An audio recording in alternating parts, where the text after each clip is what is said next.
Po mga kapraps, dito tayo ngayon sa isang property na for sale. Dito po sa Barangay Chawe, Lucban, Quezon. Ito po ay tabing kalsada lang. Ito na ang property mga kapraps. At meron itong mga bukal mismo sa property. Ito mga kapraps.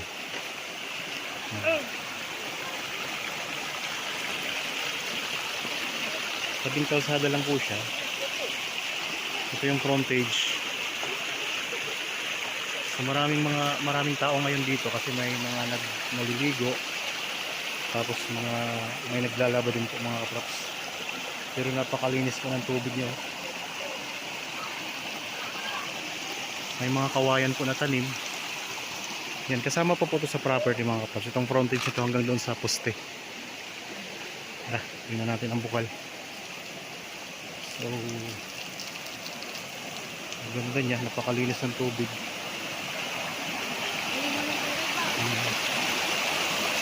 Ito ang bukal mga kaprops. Ano na?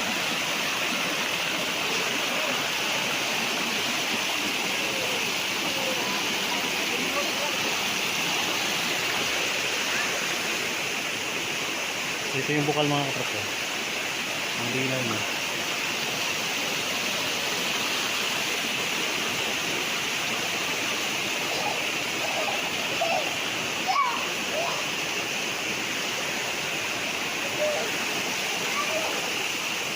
Kalinaw ng tubig.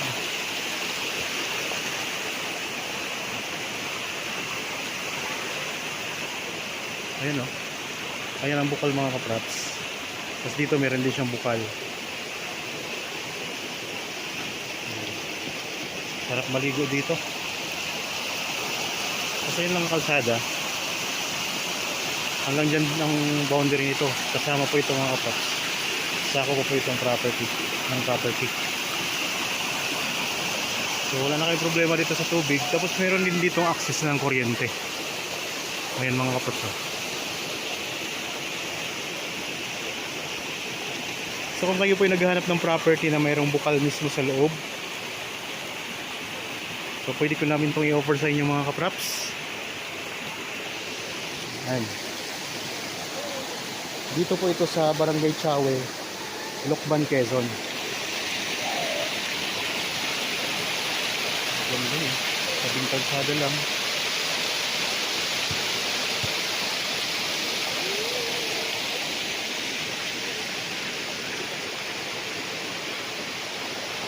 Ang property hanggang papunta po doon sa taas.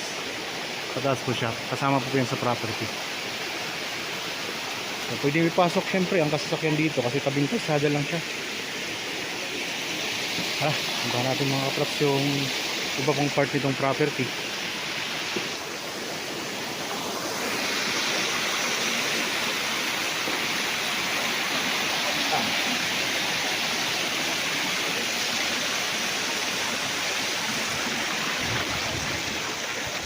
Ito yung kaharap naman. Tapos punta tayo doon sa bandang itaas. So yan. Yan, may bukal pa dito. Marami siyang bukal mga kaprops.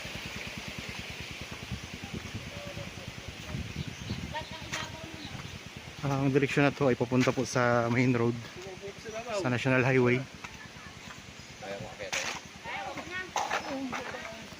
So baybayin natin ang frontage. So napakaganda kasi may bukal na siya mga kaprops. So may mga buyers tayo na gusto ng property na may bukal. Ito po ay matatagpuan natin sa bayan ng Barangay Chawe, Lucban, Quezon.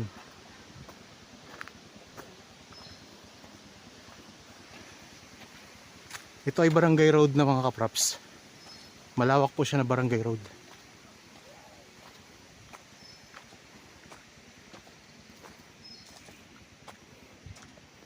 Ang daming kawayan na tanim mo.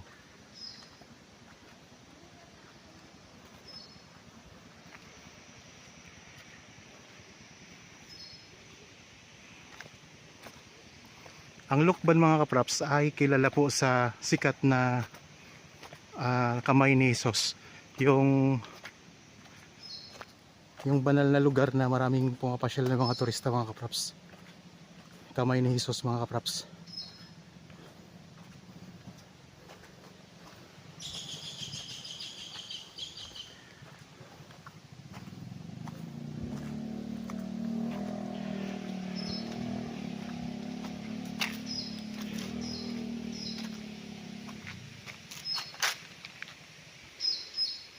Yan.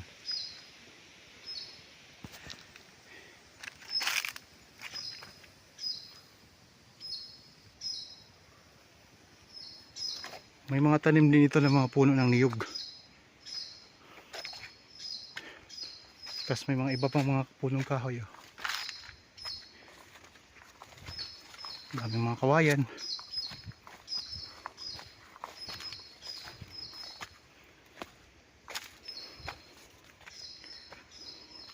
Ang distansya nito sa town proper ng Lukban ay estimated mga kapraps 15 minutes travel time. Meron ding magagandang halaman.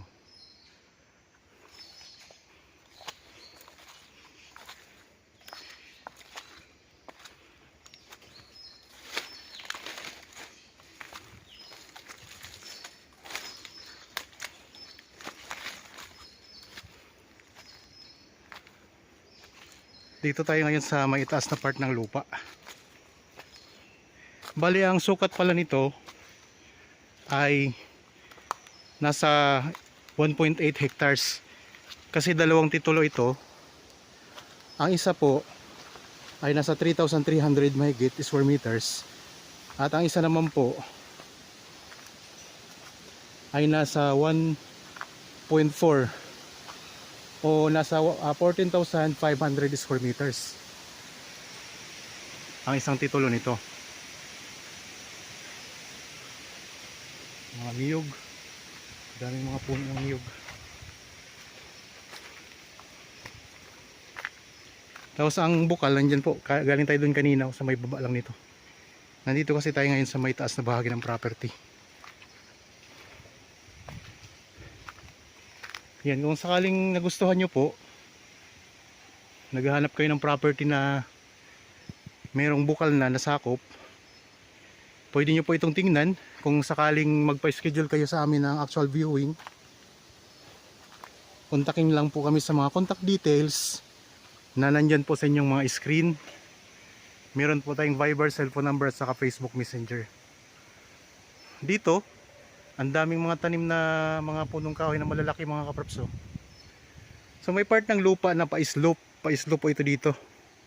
Pero dito mga kapraps patag. Ayan, dito sa part na to ng lupa.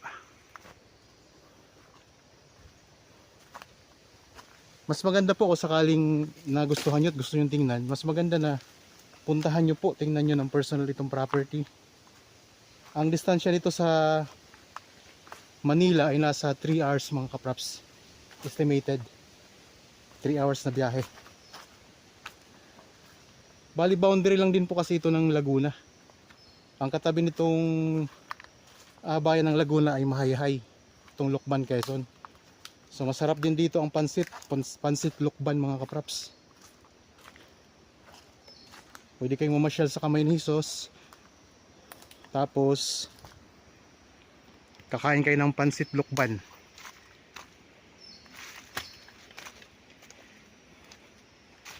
Tabing kalsada lang, kaya maganda siya. Pwede nyo po itong i-develop. Pwedeng gawing resort, rest house, pwede kayo dito magtayo. So magandang lugar. Malamig, tahimik ang lugar. At mayroon ng linya ng kuryente dito.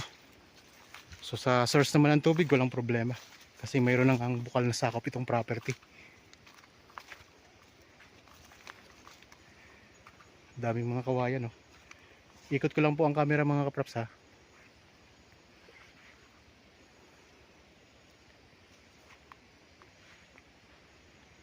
Yan, maraming mga iba't ibang klase ng puno.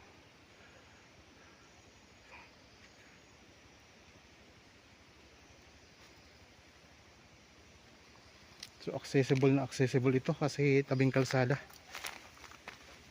At saka malapit lang din po ito sa highway papunta naman po ng Lucena. Tayabas papuntang Lucena. Malapit lang po ito mga kapraps ang property. Siguro mga ano lang 5 minutes travel time. Nasa National Highway na tayo. Papunta naman po sa main road or sa town proper ng Lukban ay nasa 15 minutes travel time mga kapraps. O kung ano, wala pa yata mga kapraps, estimated ko lang. Wala naman traffic dito. So ito ang linya ng kuryente. So dito na tayo ulit sa frontage ng property.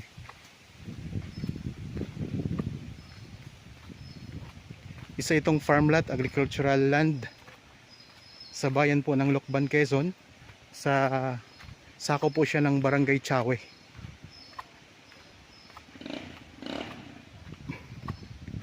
Balik tayo ulit doon sa ano, sa bukal mga kapraps. Kasi ang ganda doon, ang lamig pa ng tubig. Kanina nagtampisaw ako doon sa bukal mismo. Ang linaw ng tubig mga kapraps. So may mga naglalaba dito, syempre ganoon naman talaga dito.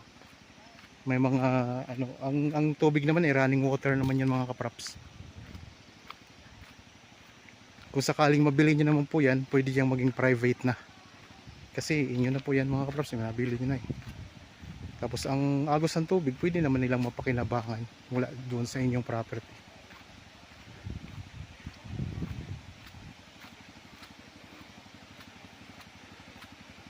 Ito yung kalsada, oh. Lawak na lawak. Pasok na pasok dito ang mga four wheels mga kapraps. Ulitin ko lang, ang sukat nito ay nasa 1.8 hectares kasi dalawang title nga po. 3,300 square meters ang isang title.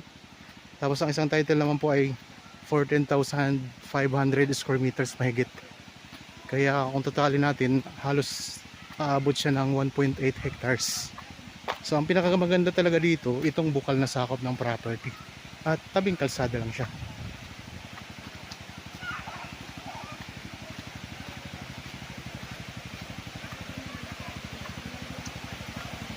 Ayan o.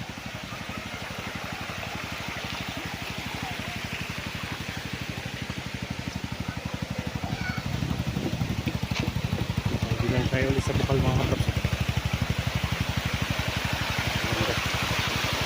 Pwede ka mag-swimming eh, mag-swimming sila.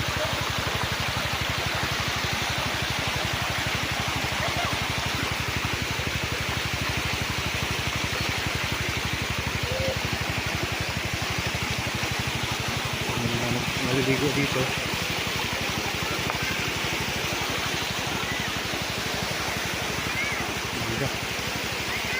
Naliligo na mga katraps eh. Ayan o, ang agos ng tubig ng lakas.